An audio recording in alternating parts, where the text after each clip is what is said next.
C'est un réel plaisir pour moi de vous retrouver au compte de cette grande édition d'information sur la chaîne du 21e siècle dont voici les principales articulations. Ils sont en fait libres dans la soirée de ce mardi comme annoncé par le colonel Mamadi Doumbouya. 79 détenus politiques ont recouvré leur liberté. Une immense foule attendait ces détenus à leur sortie de la maison centrale. L'ancien parti au pouvoir, le RPG Arc-en-Ciel, est finalement sorti de son silence quelques jours après le coup d'État des forces spéciales guinéennes. À travers un communiqué, il demande la libération sans condition du président déchu Alpha Condé. À tous, bonsoir et bienvenue.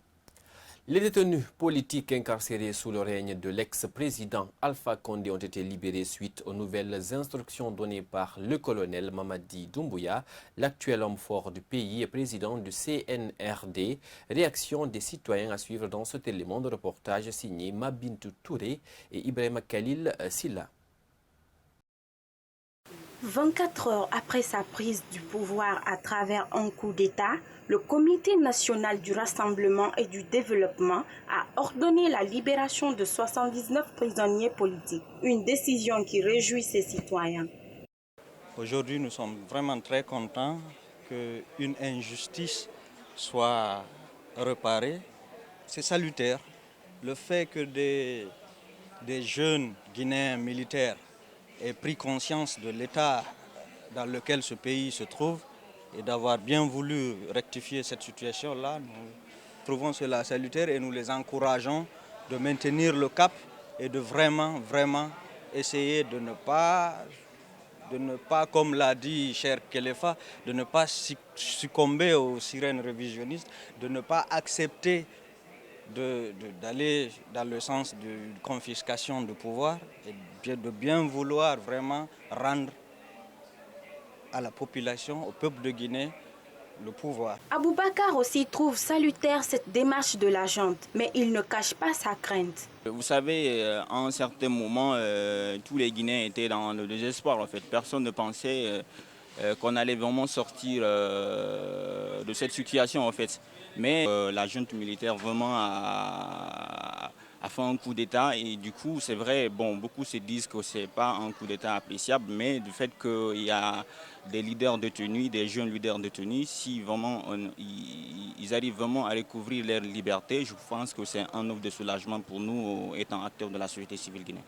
Ses interlocuteurs se montrent optimistes quant à la réussite de la mission de la junte militaire, une mission qui consiste à rassembler les Guinéens et rétablir l'ordre dans le pays.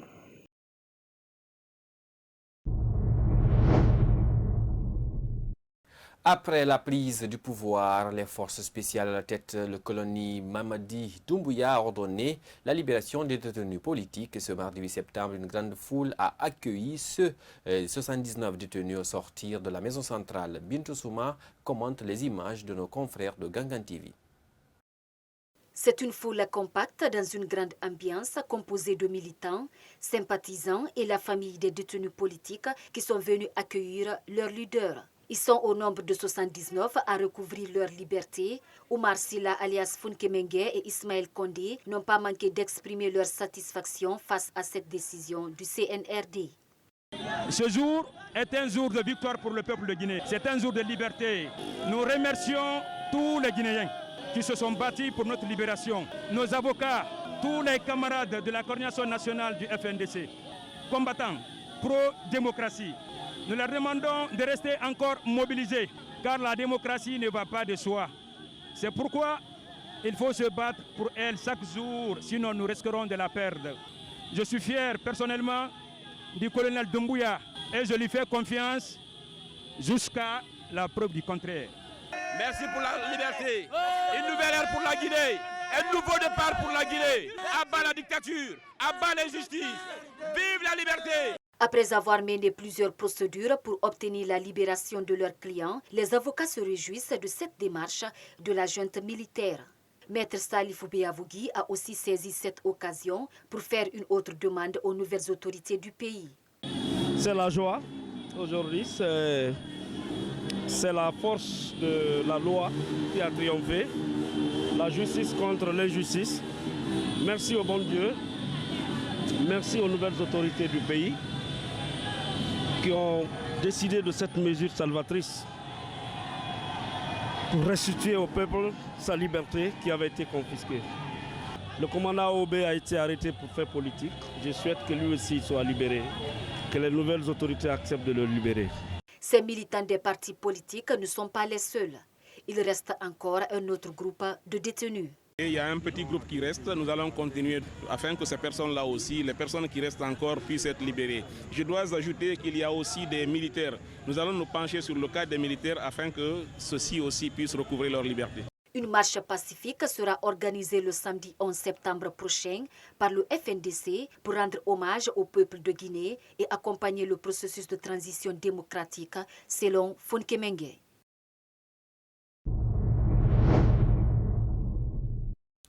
Suite à la libération des prisonniers politiques d'Alpha Condé ce mardi par le CNRD, certains acteurs de la société civile guinéenne se sont exprimés sur cette décision des nouvelles autorités du pays. C'est le cas du président du Rajgui qui a lancé un appel d'union à l'endroit des acteurs politiques et ceux de la société civile afin d'offrir au pays le meilleur. Reportage Ibrahima Timbobari et Ibrahima Diallo.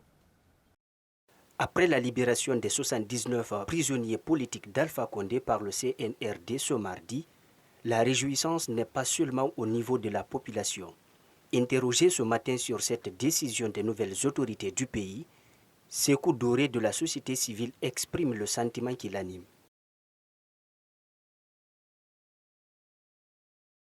Nous avons fait une déclaration pour la libération totale de tous les détenus politiques sans exception.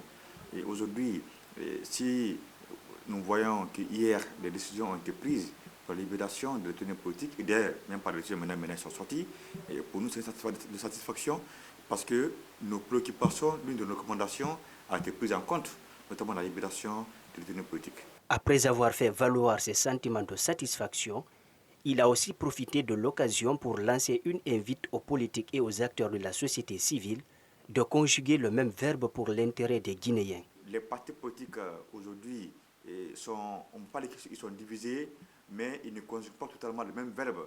Si vous avez constaté, il y a l'ANAR qui a fait une déclaration, il y a le groupe de Mamadou Silla qui a fait une déclaration, il y a Sidia depuis qui a fait une communication. Il faudrait que les communications soient coordonnées. Il faudrait qu'il y ait une unité d'action entre les partis politiques. Parce que tant ils sont forts, ils sont unis, et tant ils peuvent influencer. Mais si chacun part de son côté, donc ça risque un peu de fragiliser. Et c'est la même chose au niveau de la société civile. Quant à la durée de la transition, Sékou Doré estime que la période ne dépassera pas une année et que le CNRD saura, comme il l'a dit, créer une unité nationale dans laquelle tout Guinéen se reconnaîtra. Je vous le disais à l'entame de cette édition d'information, le parti RPG Arc-en-Ciel et ses alliés de la CODEC ont, à travers un communiqué, demandé la libération sans condition du président déchu Alpha Condé. Ce mercredi 8 septembre 2021, notre rédaction s'est intéressée à ce sujet et est allée à la rencontre de Diabati Doré, président du parti RPR et l'un des vice-présidents de l'ANAD qui a qualifié ce communiqué de non réfléchi. Kadiatou Bari et Alassane Souma.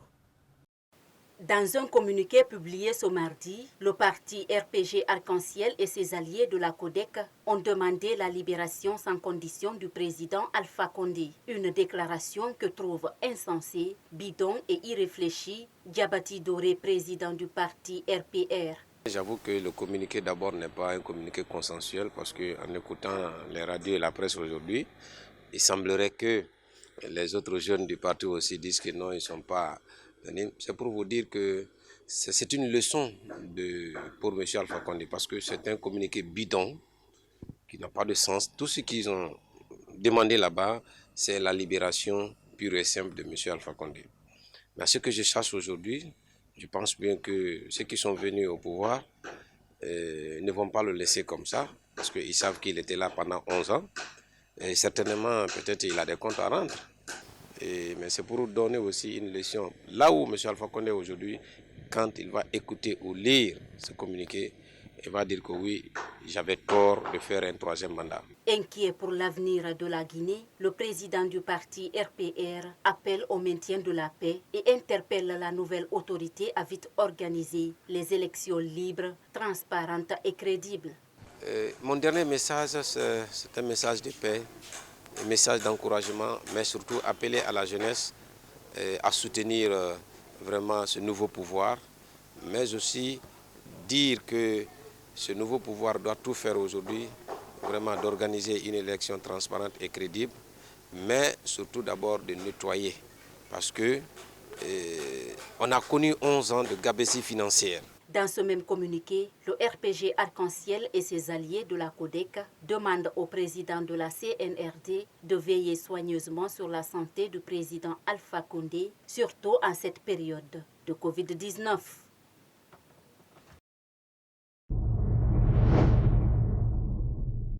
Également dans l'actualité, ce mardi, le président de l'UDRG, Baouri, a rencontré le premier responsable du Comité national de rassemblement et de développement, le colonel Mamadi Doumbouya. Interrogé ce mercredi, l'opposant revient sur l'essentiel de ce tête-à-tête. Mariam Bari, explication. Lors de cette rencontre, il a été question de comment établir une coopération entre tous les acteurs majeurs de la vie sociale en Guinée afin de réussir le processus de transition pacifique et apaisée pour une sortie de crise efficace et durable. Interrogé ce mercredi 8 septembre, le leader de l'Union pour le développement et la renaissance de Guinée explique. Nous sommes intéressés à avoir un pays stable, apaisé, qui puisse s'engager dans une transition où, cette fois-ci, espérons-le, que les choses puissent se faire avec sérieux, rigueur, pour jeter les fondations d'une véritable démocratie pour notre pays. Quant à la question de savoir comment il perçoit l'avenir du pays, après ces changements subites de régime, Baouri répond. Nous devons prendre les dispositions avec la nouvelle tournure pour que les choses puissent rentrer en ordre afin de conforter les fondements de l'état de droit et arrimer notre pays dans la voie de la démocratisation et de la construction de l'état de droit. Pour éviter les pièges et les errements du passé, le président de l'UDRG pense que les lutteurs du CNRD ont besoin des personnes les plus positives de la vie nationale pour leur apporter des conseils nécessaires. Toutes les forces démocratiques et les forces sociales qui aspirent à ce que la Guinée aille de l'avant se donnent la main pour éviter que les démagogues prennent le dessus sur l'intérêt général. Cette fois-ci, il faut avoir la lucidité de mettre en avant des hommes et des femmes d'une intégrité certaine et d'une volonté de voir la Guinée aller de l'avant. Nous sommes condamnés à réussir parce que c'est l'ultime chance que la Guinée a pour partir sur de nouvelles bases afin de créer dans les temps à venir un pays prospère, stabilisé, uni, fraternel, réconcilié et un pays économiquement stable, a conclu Baouri.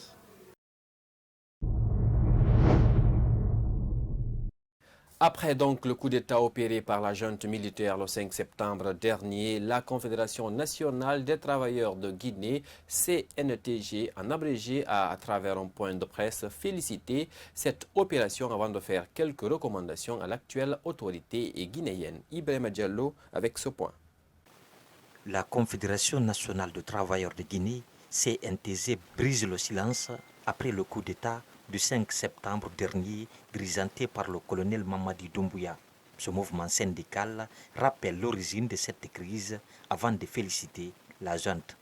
Cette nouvelle situation est la conséquence logique d'une crise majeure née depuis que le gouvernement s'est engagé en 2019 dans une voie de réforme politique pour octroyer au chef de l'État un troisième mandat en violation de la Constitution qui n'en autorisait que 2 successifs.